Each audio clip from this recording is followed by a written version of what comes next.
The war between Israel and Hamas is escalating. Earlier, Israeli forces raided the Al-Shifa hospital in the Gaza city. As a dire humanitarian crisis unfolds in Gaza, international organizations are calling for much-needed aid. However, this war has highlighted another fight between Israel and Hamas. The war information. Since the war started, Israeli army has been releasing footage and videos showcasing the ground and air operations in Gaza. In some of these videos, soldiers can be seen masquerading as reporters.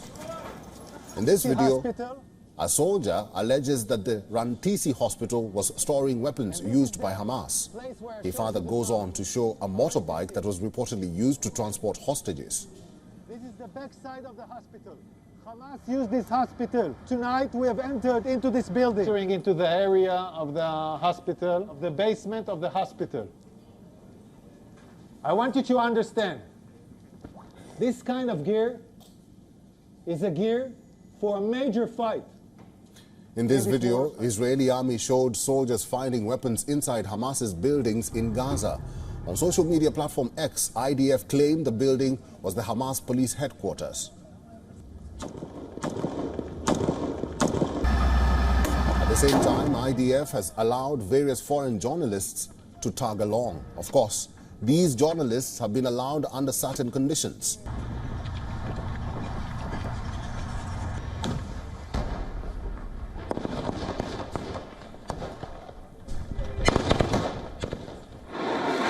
On the other hand, Hamas militants have also released several videos of missiles, while its leaders kept releasing visuals claiming the militants are still resisting the Israeli troops.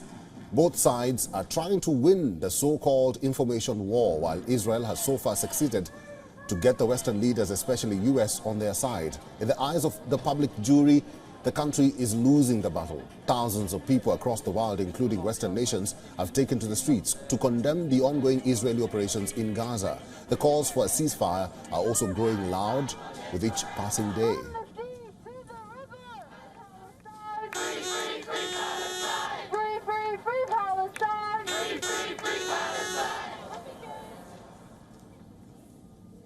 Retired Colonel Rich Outzen is a senior fellow at the Atlantic Council and the Jamestown Foundation. He is now joining us live from Washington, D.C. Colonel Rich, welcome to the show. Misleading content about the conflict is rampant online, and watchdogs say changing practices by major platforms like X have made it close to impossible for them to keep up.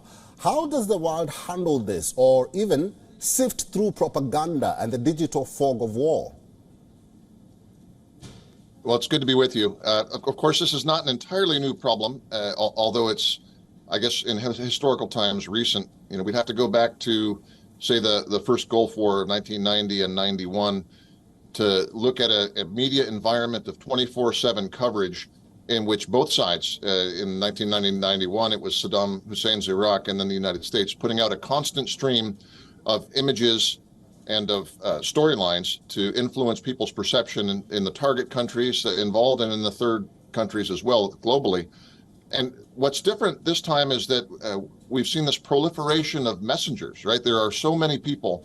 Everybody with a cell phone essentially can be a videographer and can tell their own storyline. So I think we've seen a proliferation beyond even the 24/7 news cycle that's been prominent since, say, 1991, that makes it extremely impossible for like an objective comparison and assessment and sifting, as you say, in real time. So people choose their media, and the ones that match your biases are the ones you follow, and it makes it very difficult to discern what's happening. Colonel Rich, what kind of mechanism, if you're talking about that, can be implemented to filter the information from both sides? Well, I think that depends on the nation state, frankly, in which you're in. Some governments obviously control more tightly by restricting which internet addresses you can access and who can broadcast, and even dropping cell phone networks at a certain point. In free societies like the United States and India that allow a great proliferation of voices, I think where the conversation is focused now is how can there be a curated process for platforms like X, the former Twitter, right, or for Facebook? And there's dialogues that go on between governments, both where those platforms are headquartered, but also where there's a large number of users, to say, how do we identify disinformation? But the devil's in the details, right? Sometimes it's just different framing, and sometimes it's outright fabrication. So I think the side of the sifting, sorting, and vetting mechanism is way behind the proliferation of the ability to produce these images, some of them fake. Colonel Rich, let's talk about the bigger problem here. Resources remain tight for examining how social media content affects the public. Some would blame social media companies for failing with their moderation policies, even saying that existing rules are sometimes being enforced differently or even unevenly. What can be done to change all of this? What would be your proposal if you met some of these social media owners? Well, I think that what I've seen on X, for instance, is putting sort of a tag, not suppressing content, but putting a tag when significant numbers of other viewers or organizations that focus on sort of validation and verification of data, when they object to a certain tweet or a certain post, then you put a little advisory notice that says this has been confirmed or this is disputed. I think that's about as far as I would have them go, because suppression of actual content is a very tricky business, because then you get in the side of picking either individual stories or storylines and points of view.